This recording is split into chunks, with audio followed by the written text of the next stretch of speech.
இந்தியாவில் இருக்கக்கூடிய வக்ஃபுகள் அத்தனையும் உங்களுக்கு தெரியும், மறுமையை நம்பிய நல்லவர்கள் எழுதி வைத்து விட்டு போனது.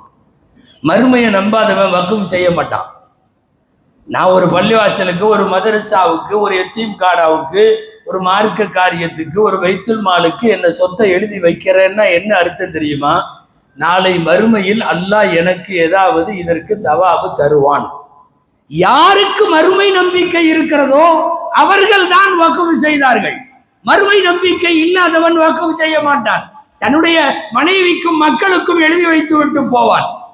பொது காரியங்களுக்கு, மார்க்க காரியங்களுக்கு மறுமையை நம்பியவர்களால் வக்ஃப் செய்யப்பட்ட இந்தியாவினுடைய பல லட்சம் கோடி சொத்துக்கள் ஒரு சில துவேஷிகளுக்கு கண்களை உறுத்துகிற போது திருத்த சட்டம் என்ற பெயராலே அந்த சட்டத்தை சிதைக்க, சீர்படுத்த அல்ல சீரழிக்க, அப்படி ஒரு திருத்த சட்டங்களை இன்றைக்கு கொண்டு வருகிறார்கள். எதிர்த்து களமாட வேண்டியதும், குரல் கொடுக்க வேண்டியதும், கண்டனம் நடத்த வேண்டியதும், ரப்பே காப்பாற்றி என்று அல்லாஹ்விடத்திலே கையேந்த வேண்டியதும் நம் அனைவருடைய பொறுப்பு.